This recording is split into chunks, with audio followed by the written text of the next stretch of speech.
Bismillahirrahmanirrahim. Assalamualaikum warahmatullahi wabarakatuh.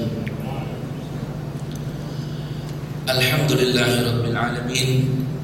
Wassalatu wassalam ala sayyidil mursalin wa imamil muttaqin wa qaidil ghurril muhajjalin wa syafi'il mudhnibin sayyidina Muhammadin wa alihi tahirin wa ashabihi al-ghurril mayamin wa jami'is sahabati wat tabi'in wa man tabi'ahum bi ihsanin ila yaumiddin. Amma ba'du, subhanaka la ilma lana illa ma 'allamtana innaka antal alimul hakim. Wala haula wala quwwata illa billahil aliyyil azim. Farabbi shrah li sadri wa yassir li amri wahlul 'uqdatan min lisani yafqahu qawli. Waftah masami'a qulubina li dzikrik wa a'inna ala syukrika wa husni ibadatik. Wahdi qulubana bihaqqi habibika Muhammadin wa azwaji Muhammadin wa dzurriyyat Muhammadin wa ansari Muhammadin ila yaumiddin. Allahumma hidayatan lis-shawab wa nas'aluka as-sidqa fil qaul wal ikhlasa fil amal. Allahumma inni a'udzubika an adilla aw udall aw azilla aw uzal aw azlima aw uzlam aw ajhala aw yujhala alayya. Rabbana zidna ilman wa alhiqna bis salihin waj'al lana lisana sidqin fil akhirin waj'alna min warathati jannatin na'im wa la tukhzina yawmaddin yawma la yanfa'u malun wa la banun illa man atallaha biqalbin salim. Rabbana atina min ladunka rahmatan wa hayyi lana min amrina rasyada. Rabbana la tuzigh qulubana ba'da idh hadaitana wa hab lana min ladunka rahmatan innaka antal wahhab. Wa sallallahu ala sayyidina Muhammadin wa alihi tahirin wa sahabati wat tabi'in walhamdulillahi rabbil alamin. Alhamdulillah para hadirin dan hadirat jamaah Masjid Al-Ikhwan, jamaah Masjid Al-Hidayah yang dimuliakan Allah Subhanahu wa taala. Alhamdulillah, di siang hari ini kembali kita berjumpa dalam sebuah kajian berupa renungan ayat-ayat Al-Qur'an demi mengenal ajaran Islam melalui bimbingan Al-Qur'anil Karim yang kita laksanakan di Masjid Al-Hidayah ini. Setiap kita selesai melaksanakan sholat zuhur berjamaah, mengisi waktu jedah antara waktu kerja dan istirahat kita dengan melaksanakan kewajiban berupa sholat zuhur berjamaah beserta menuntut ilmu melalui renungan ayat-ayat suci Al-Quran.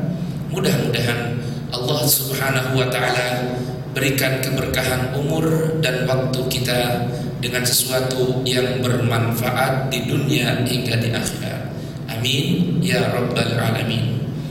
Adapun tajuk kita di pertemuan kali ini adalah menyambung tentang renungan firman Allah tabaraka wa taala dalam surat Al-Anfal ayat 2 hingga 4 tentang 5 sifat atau karakter seorang mukmin paripurna, seorang mukmin yang sejati yang Allah Subhanahu wa taala telah isyaratkan atau gambarkan karakter mereka dalam Al-Anfal ayat 2 hingga 4 ini.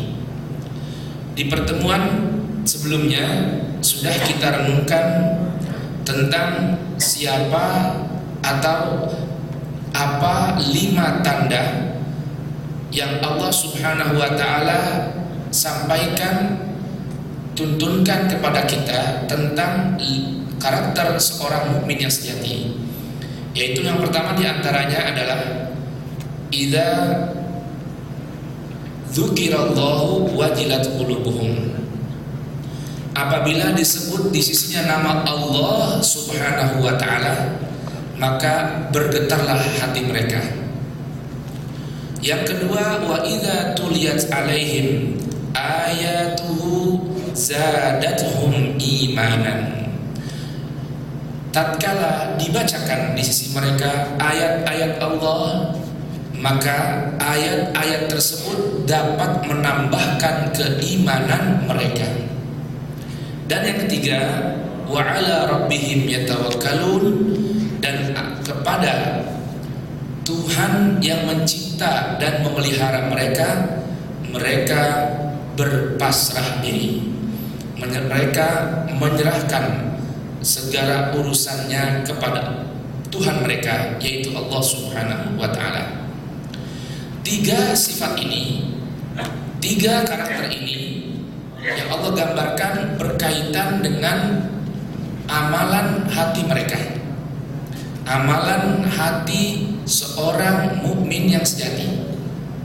Lalu Allah Subhanahu wa ta'ala lanjutkan kembali tentang dua karakter yang tersisa dalam Al-Anfal ini, tentang karakter mukmin yang sejati.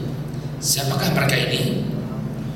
Allah Subhanahu wa ta'ala berfirman, alladzina yuqimuna as-salata wa mimma razaqnahum yunfiqun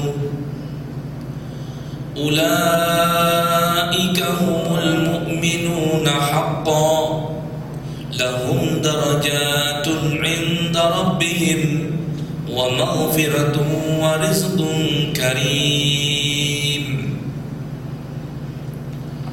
Karakter yang keempat adalah yaitu alladzina, orang-orang yuqimuna, yang melaksanakan as-salata, salat, mengerjakan as-salata, salat, wa mimma, dan yang kelima, dan dari sebagian apa razaqnahum, yang kami anugerahkan kepada mereka, yang kami rezekikan kepada mereka, yunfiqun, mereka membelanjakannya, mereka menginfakkannya. Baik. Di sini karakter yang keempat yang Allah sebutkan dalam Al-Anfal tentang karakter mukmin yang sempurna, bahkan paripurna, adalah dengan sebutan alladzina, yaitu orang-orang yuqimuna, yang melaksanakan, mengerjakan. Kata-kata yuqimuna atau iqamah, yuqimuna shalah atau iqamatus shalah adalah bukan hanya sekedar mendirikan, dalam arti mengerjakan. Bahasa atau arti dari iqamah dalam bahasa Arab adalah sebuah perbuatan yang menunjukkan pekerjaan yang dilakukan dengan giat, berkesinambungan, dan sempurna. Itu yang disebut dengan iqamah. Kata iqamah asalnya digunakan untuk menancapkan suatu benda yang tegak dan lurus. Itu kata-kata iqamah. Oleh karenanya, sifat Allah Subhanahu wa ta'ala kita sering dengar dalam Asmaul Husna adalah Al-Hayyul Qayyum. Qayyum di sini berarti melakukan sesuatu, menata sesuatu dengan tegak dan lurus. Artinya dengan benar. Itu kata-kata iqamah. Jadi kata-kata iqamah bukan hanya mendirikan, karena kalau kita mau teliti dalam tafsir Al-Quran, tidak ada kata-kata iqamah diartikan oleh ahli, para pakar bahasa Arab dengan kata-kata mendirikan, tidak ada. Tetapi kata-kata iqamah adalah mengerjakan sesuatu secara berkesinambungan atau kontinu dengan menyempurnakan sesuatu pekerjaan tersebut.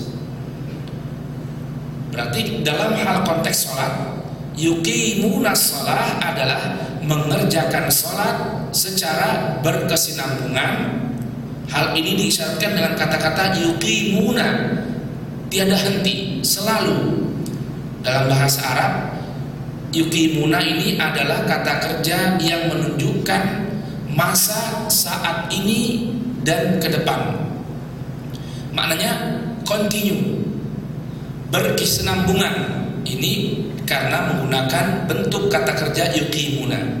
Kemudian arti iqamah sendiri adalah mengerjakan sesuatu dengan sempurna, giat, benar dan sempurna. Itulah yang disebut dengan yuqimuna. Oleh karenanya, kalau kita mau renungkan, banyak dalam ayat Al-Quran yang menyatakan pujian untuk seseorang yang mengerjakan sholat selalu tidak lepas dengan kata-kata iqamah bila konteksnya berupa pujian.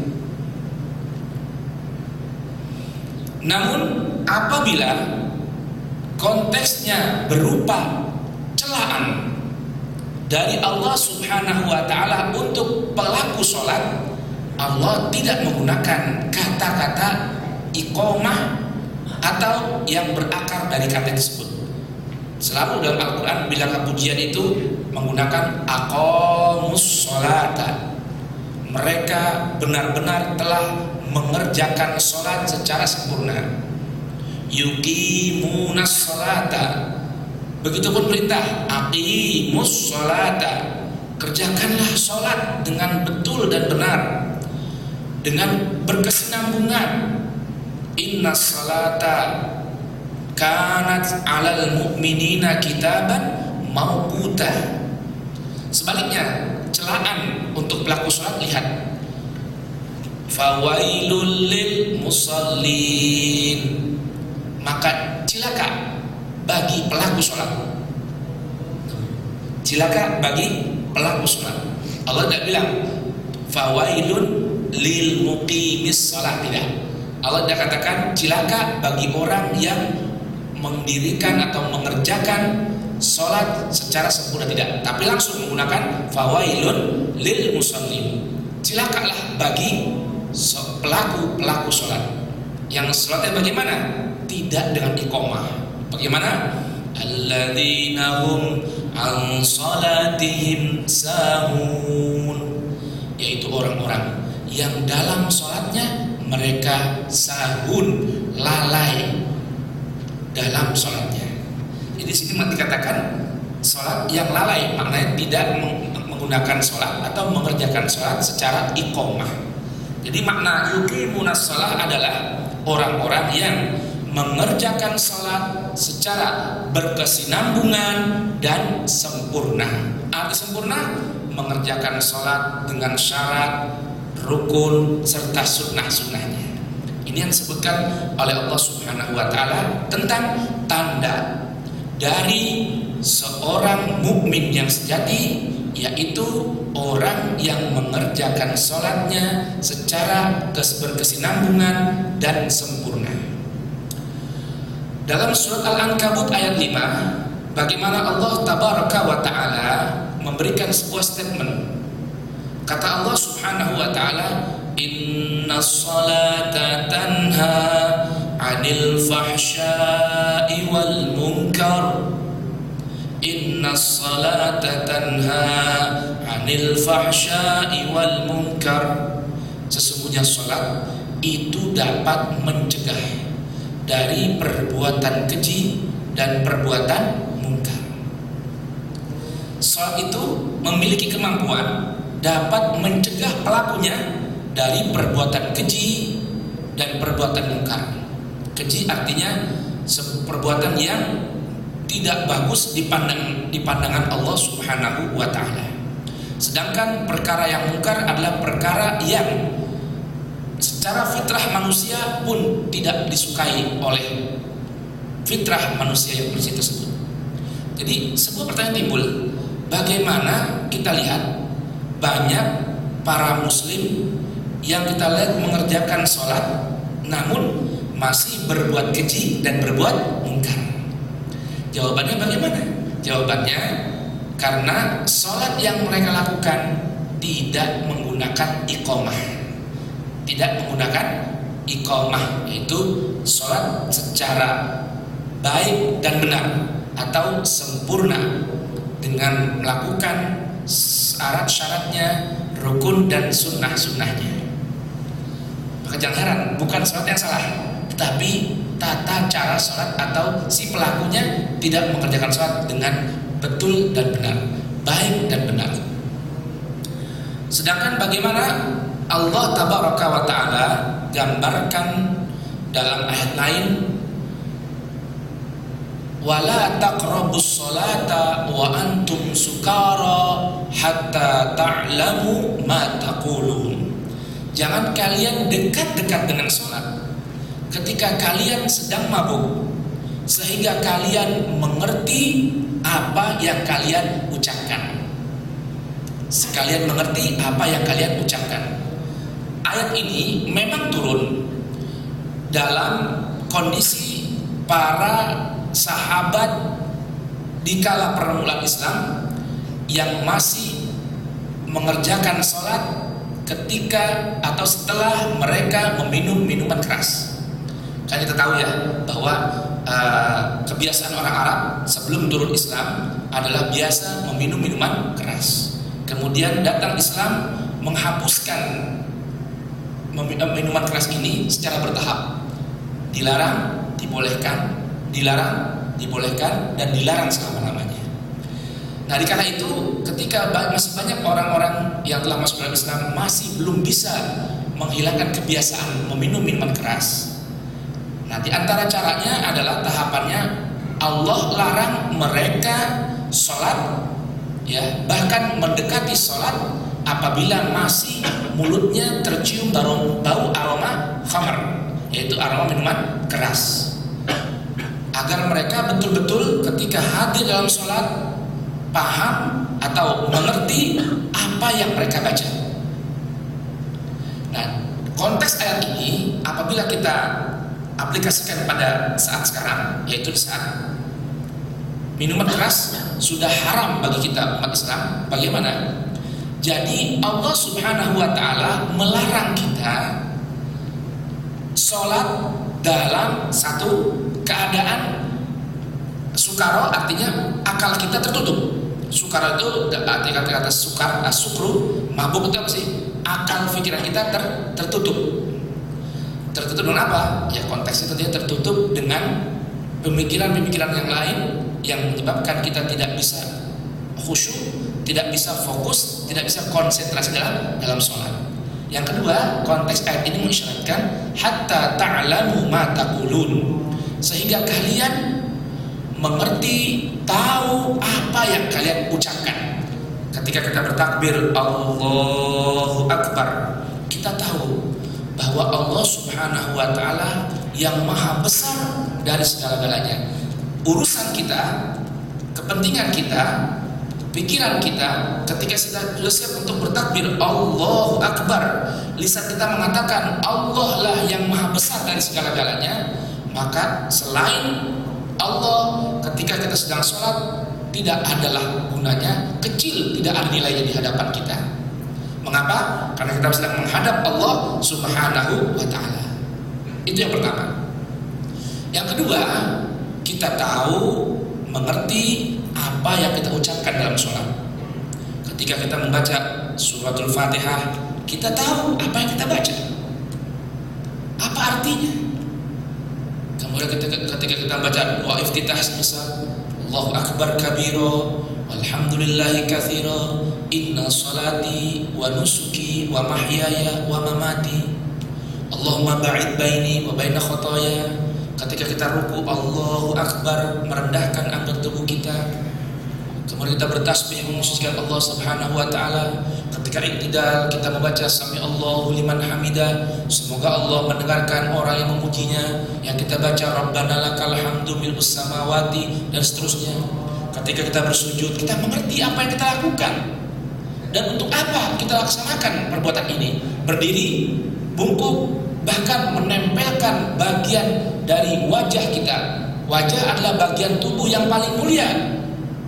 Lalu kita sentuh, kita tempelkan ke tempat yang paling rendah, yang kita injak-injak di tempat, yang kita lewati di tempat. Lalu kita memuji Allah subhana rabbiyal a'la. Apa yang kita lakukan kita mengerti. Lalu kita duduk, bangun, mengucapkan Rabbighfirli warhamni wajburni. Apa yang kita baca kita mengerti. Ini yang Allah kehendaki dalam Al-Quran, sehingga sholat tadi dapat berbuah apa? Mencegah perbuatan keji dan mencegah perbuatan mungkar. Jadi efek dari sholat itu ada. Nah, ini bisa terjadi apa? Dengan kita tadi mengerti apa yang kita lakukan dan mengerti apa yang kita ucapkan. Inilah pujian yang Allah berikan, dan Allah jadikan sebuah statement berupa tanda seorang mukmin yang sejati, yaitu alladzina yuqimunas sholata.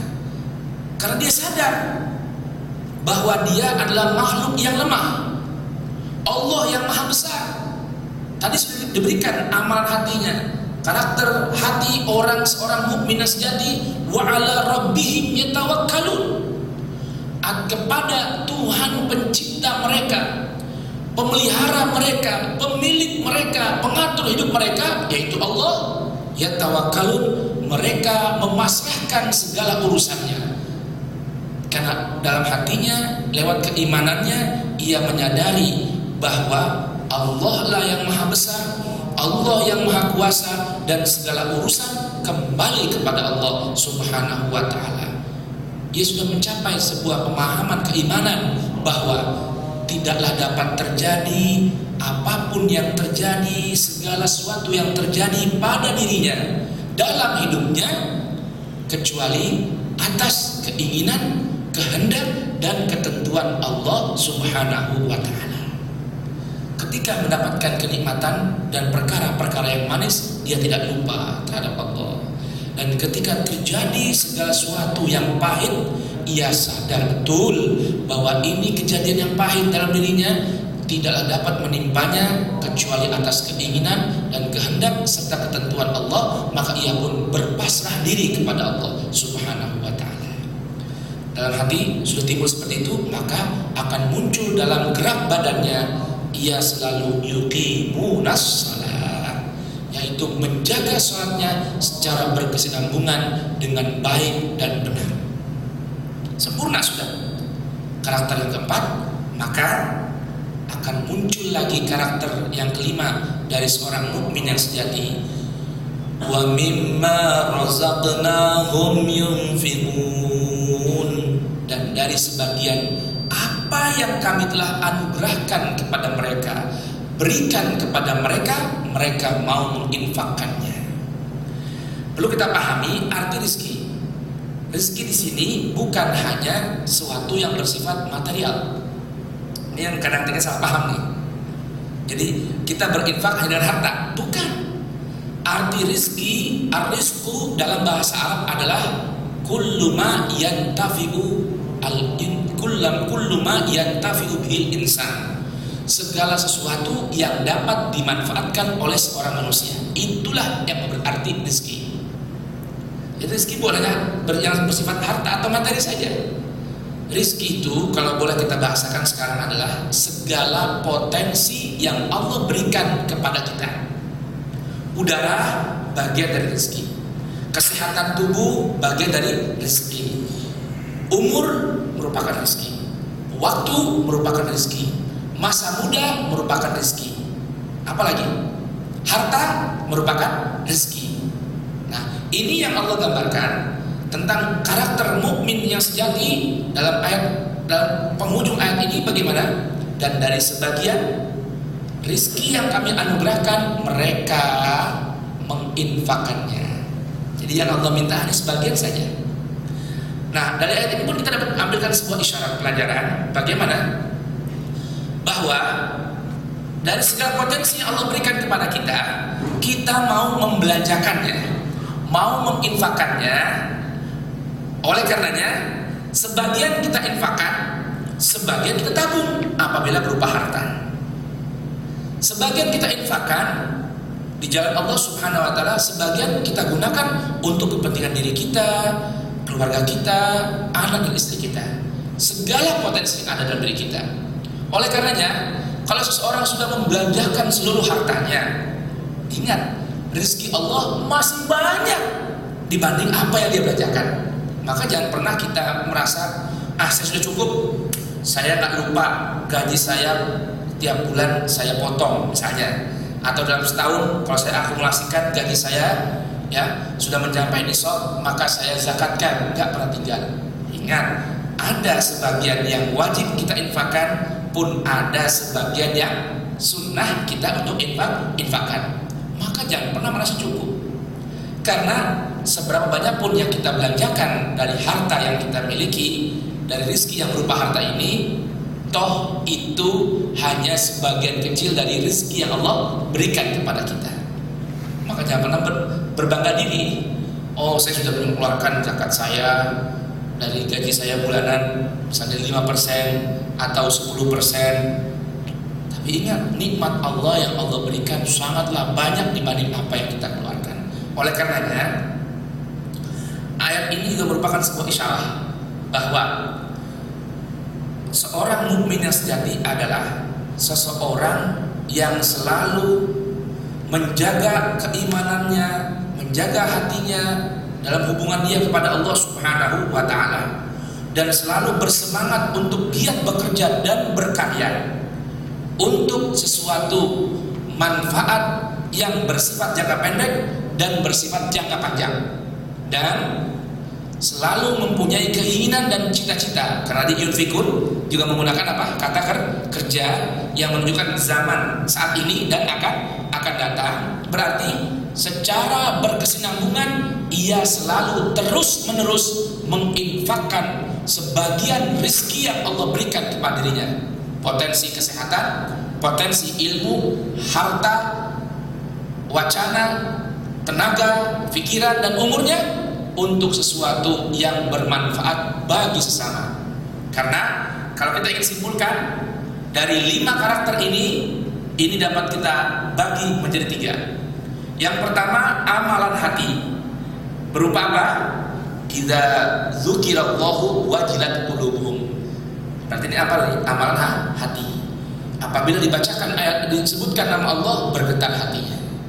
Wa idza tuliyat alaihim ayatu zadathum imana. Apabila dibacakan ayat-ayat Allah, maka bertambahlah keimanannya. Yang ketiga, wa ala rabbihim, ia selalu tawakkalun, ia selalu bertawakal atau memasrahkan segala urusannya kepada Allah sang pencipta dan pemelihara mereka. Jadi yang 3 ini adalah amalan hati. Yang keempat, amalan badan, fisik. Apa itu? Alladzina yuqimunas shalah. Dan yang kelima adalah amalan harta. Jadi kaitannya, karena manusia adalah makhluk sosial, jadi hubungannya kepada masyarakat sekitarnya pun ia tidak lupakan. Hatinya terjaga, badannya tunduk dan taat melalui sholatnya, kemudian dengan harta yang ia miliki, rizki yang Allah berikan, baik harta, ilmu, tenaga, pikiran, umur, dia selalu bagikan dan infakkan kepada sesama manusia. Ini adalah 5 karakter seorang mukmin yang paripurna yang Allah gambarkan dalam Al-Quran. Maka lihat apa janji Allah buat seorang mukmin ini. Ulaika humul mu'minuna haqqo. Mereka itulah. Nah, ini kalau diartikan, kita kembalikan pada ayat yang pertama, ayat yang kedua, di permulaan ayat yang kedua, innamal mu'minuna, sungguh hanyalah seorang mukmin yang sempurna. Jadi saya mulai mau nih, ulaika humul mu'minuna, merekalah yang betul-betul seorang mukmin atau para mukmin haqqan yang sejati. Lihat ini. Jadi apabila setiap muslim sudah mempraktekkan 5 karakter ini, maka dia akan masuk dalam kategori seorang mukmin yang sejati, mukmin yang paripurna, dengan Allah Subhanahu wa taala berikan label innamal mu'minuna dengan ulaika humul mu'minuna haqqan. Apa janji Allah untuk mereka? Lahum, bagi mereka, darajatun, derajat-derajat, inda rabbihim, di sisi Tuhan mereka. Jadi Allah Subhanahu wa taala akan berikan kedudukan yang sangat tinggi. Allah tidak katakan darajatun, satu derajat bukan, tapi darajatun, tingkatan yang tiada batas dan terbilang.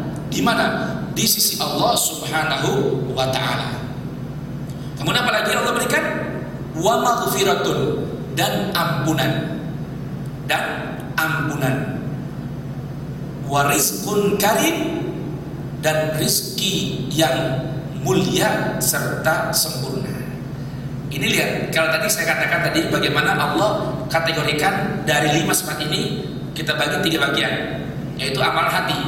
Maka lihat, kalau kita mau renungkan di sini, Allah berikan untuk amal hati ini lahum darajatun inda rabbihim. Kalau kita menjaga 3 karakternya, Allah akan berikan kita derajat-derajat yang tinggi di sisinya. Karena ini kan 3 ini amal hati. Amal hati tidak ada yang tahu kecuali kita dan Allah saja. Apa amal hati itu? Yang dibaca, disebutkan nama Allah, bergetar hatinya. Dibacakan ayat Allah, tambah keimanannya. Kemudian selalu memasrahkan dirinya, segala urusannya dikembalikan kepada Sang Penciptanya. 1. Maka Allah berikan darajatun inda rabbihim. Tadi saya katakan darajatun, derajat-derajat yang tiada terbilangkan. Tidak ada bilangan di sini. Apakah 2 derajat, 3 derajat, berapa tingkatan? Allah tidak katakan. Tapi darajatun, beberapa derajat-derajat, beberapa tingkatan-tingkatan yang tidak terbilang. Karena amalan hati kembali kepada Allah yang Maha Tahu hasilnya. Kemudian wa maghfiratun, dengan sholat, menjaga sholat secara baik dan sempurna, baik dan benar atau sempurna, Allah akan berikan ampunan. Allah akan berikan ampunan. Siapa yang tidak mau ampunan dari Allah Subhanahu wa taala? Yang ini lihat bagaimana baginda Rasul sallallahu alaihi wasallam mengatakan aswas salawatul khamsu mukaffiratun 5 bainahunna. 5 salat waktu ini ya, yang bila kita jaga akan menjadi penghapus dosa di antara satu waktu dengan yang lainnya. Allahu akbar. Salat yang kita jaga secara berkesinambungan dan sempurna akan menyebabkan kita mendapatkan ampunan dari Allah Subhanahu wa taala. Karena Allah tahu manusia ini mudah sekali berbuat kesalahan dan dosa. Maka karena Allah Maha tahu manusia mudah sekali terjebak dalam salah dan dosa, Allah pun berikan mukaffirat, penghapus dosa. Di antaranya adalah dengan menjaga sholat di waktu. Kemudian dan apalagi disempurnakan apa? Sholat yang lain. Lihat bagaimana Allah Subhanahu wa taala memberikan sebuah training untuk baginda Rasul sallallahu alaihi wasallam agar mencapai sebuah posisi yang terpuji, kesuksesan yang sempurna. Kata Allah Subhanahu wa taala kepada nabinya, "Wa minal laili fatahajjad bihi nafilatan laka asa an yab'atsaka rabbuka maqaman mahmuda." Wahai kekasihku Muhammad, wa minal laili, dan dari sebagian malam, fatahajjad, maka bertahajudlah engkau. Lakukan sholat di kala malam. Lihat ini, dengan sholat ya, kita lihat dengan sholat. Ini sebuah training dari Allah untuk baginda Rasul. Karena Allah tahu tugas menjadi seorang Rasul, pembawa risalah adalah bukan tugas yang ringan, namun tugas yang berat. Lihat, bihi nafilatan laka, dengan bertahajud engkau akan jadikan itu sebagai tambahan dari sholat yang diwajibkan. Asa an yab'atsaka rabbuka maqaman mahmuda, dengan engkau menjaga tahajud di setiap malam, di sebagian malam, engkau akan mendapatkan posisi maqam, kedudukan mahmudan, yang terpuji dunia dan akhirat. Jadi kesuksesan, kedudukan yang terpuji ini diraih melalui bertahajud. Berarti apa? Dengan sholat ini. Maka wajar kalau Allah katakan lahum darajatun inda rabbihim, untuk amalan hati. wa maghfiratun untuk amalan badan berupa menjaga sholat secara berkesinambungan, wa rizqun karim dan Allah akan berikan rizki karim yang sempurna, mulia. Arti karim adalah kesempurnaan bergantung apa objeknya. Kalau kita kaitkan dengan rezeki, yang kita artikan tadi dengan apa? Segala sesuatu potensi yang dapat kita manfaatkan, mulai umur, kesehatan, ilmu, pikiran, badan, harta, jabatan, posisi, pekerjaan dan lain sebagainya, maka itu semua rezeki yang Allah anugerahkan kepada kita, yaitu potensi yang Allah berikan kepada kita, akan Allah barengi dengan karim, segala kemuliaan, keistimewaan. Jadi rezekinya diistimewakan oleh Allah Subhanahu wa taala. Apabila berupa harta, maka dengan kemuliaan budi, kemuliaan akhlak kita, kemuliaan hati kita tadi melalui 3 perkara tadi, 3 sifat tadi, kita pun akan mudah membelanjakannya. Karena kita tahu rezeki atau harta yang berupa harta ini merupakan potensi yang sangat bagus untuk kita mendapatkan kedudukan yang mulia di sisi Allah Subhanahu wa taala. Dengan ilmu kita sadar bagian dari potensi yang harus kita infakkan selalu, kita bagikan selalu untuk apa? Mendapatkan posisi yang mulia di sisi Allah Subhanahu wa taala, dan begitu pun yang lainnya. Baik, mudah-mudahan sedikit renungan kita tentang Al-Anfal ayat 2 hingga 4 ini dapatlah kiranya Allah berikan manfaat buat kita, dan mudah-mudahan Allah Subhanahu wa taala jadikan kita seorang mukmin yang sejati.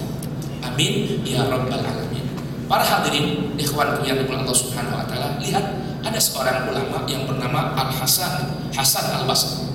Beliau seorang tabi'in, murid dari para sahabat. Beliau ada seorang murid yang bertanya kepada beliau, "Wahai imam, wahai guru, apakah Anda termasuk orang yang beriman?" Hal anta mu'minun? Lihat ini. Seorang bertanya pada beliau, "Apakah engkau termasuk orang yang beriman?" Apa jawab beliau? Bergantung dari sisi mana pertanyaan ini. Kata beliau, iman ada 2 tingkatan, ada 2 tahapan. Kalau yang engkau maksudkan, apakah aku beriman dengan konteks iman kepada Allah, iman kepada malaikat Allah, iman kepada Rasul Allah, iman kepada kitab-kitab yang Allah turunkan, iman kepada hari akhir, iman kepada hari kebangkitan, iman kepada qada dan qadar, maka insya Allah aku termasuk orang yang beriman, seorang mukmin dalam hal ini. Namun apabila yang engkau maksudkan konteks Al-Anfal ayat 2 hingga 4 ini, 5 karakter sifat seorang mukmin yang Allah katakan dalam Al-Anfal ini, maka demi Allah aku pun belum yakin kalau aku termasuk golongan ini. Allahu Akbar. Seorang ulama besar berkata seperti itu. Oleh karenanya mari kita renungkan ayat-ayat Allah agar kita semakin kenal dengan Allah, sehingga kita akan kenal siapa diri kita. Kita akan sadar bagaimana kebesaran Allah dan sadar akan kelemahan kita. Dan mudah-mudahan fadlullah wasi', anugerah Allah luas, tiada batasnya. Allah mudah-mudahan selalu berkenan untuk jadikan kita seorang mukmin dalam konteks tingkatan yang pertama, dan mudah-mudahan Allah tingkatkan derajat kita sehingga kita dapat masuk dalam konteks seorang mukmin yang sejati dalam kehendak Al-Quran pada surat Al-Anfal ayat 2 hingga 3 ini. Demikian, kurang lebihnya mohon maaf, dan apabila ada yang baik tentunya itu datang dari Allah Subhanahu wa taala, dan apabila ada yang tidak benar dan apabila ada yang salah itu merupakan kebodohan dan kelemahan saya, dan itu bukan datang dari Allah namun datang dari hawa nafsu dan godaan syaitan yang terkutuk. Amin ya rabbal alamin. Mudah-mudahan Allah berikan manfaat. Subhanakallahumma wa bihamdika asyhadu an la ilaha illa anta astaghfiruka wa atubu ilaik. Walhamdulillahi rabbil alamin. Amin ya rabbal alamin. Rabbana taqabbal minna innaka antas samiul alim wa tub alaina innaka antat tawwabur rahim. Wa sallallahu ala sayyidina Muhammadin wa alihi wa sahbihi wasallam. Walhamdulillahi rabbil alamin. Assalamualaikum warahmatullahi wabarakatuh.